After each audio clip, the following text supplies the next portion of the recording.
I'm not sure. They look too old to for it to be CYL, and too young, I think, for it to be a college intramural. So I'm left kind of in limbo, like I feel like they are, and obviously they have a coach who's dedicated, probably related to one of them, probably where that dedication comes from. But no, I don't think that they have any business out there. No.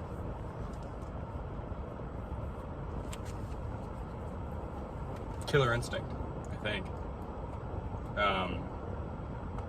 Knowing what happened last game, what could have been, and I wasn't going to have any what could have been coming out of this game.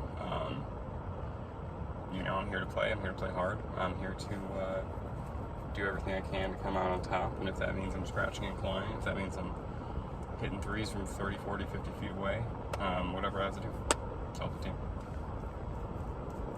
Yeah, I could have been better. I didn't play best game I ever played. Obviously a little bit under the weather, and that maybe affected my effort. I think it was an effort issue today. Obviously I just have to get a hand. All of the threes he made, I believe perhaps all of the threes he made were uncontested threes. They were open threes. So if I play any semblance of defense, it would be obviously preferable to what happened. So I think I just need to make sure to hit to get a hand in his face. Obviously take away his airspace, make him uncomfortable, and just show more effort. Yeah, I was very comfortable. I think if I look at the stats, I had 17 of my 18 threes were uncontested. I felt very, very comfortable out there. But if he's not getting a hand up, then I gotta show him what happens. And what does Mark Jackson say? I'm not sure who that is. That is something else that runs through my team. But I think that if he keeps his hand down, then he as a man is gonna be down. And I think that's something that he's not gonna forget very quickly. And yes, I've heard the idiom, and I do need to get my hand up. But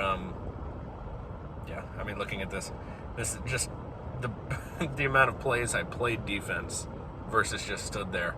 I played defense about 30% of the time, and I stood there just about 70. So if I just stand there without playing any defense, then he scores a lot easier. So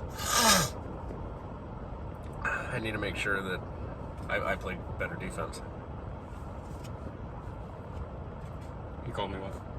He called me an idiom. Yeah. I'm not surprised. This league is, unfortunately, sometimes maturity isn't as present as we want it to be, and that's throughout all of life, not just this league. But name calling. We just had a CPR training, so I think that might still be on his mind. Name calling, obviously a very big part of that. We trained together. We actually were each other's partners, so there's still a little bit of awkward energy coming into the game. But that's what happens when you're in a league with two people. You become each other's partners for the CPR training. So I don't really want to talk too much about that ever. I want to stick to the game. Yeah, I'll talk about the training. I could say this. I never would have guessed how realistic that training was. The situations that they put us in, and the positions that they put us in at that training, I'm prepared for anything.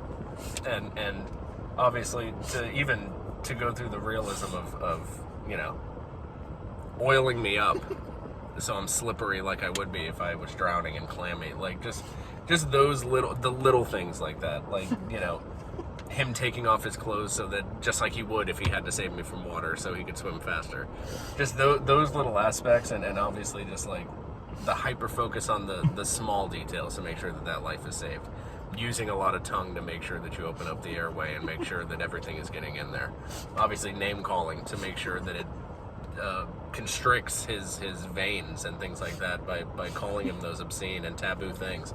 It was I am very impressed with the training, and because of that, my opinion of the NBA has shifted majorly. I'm impressed.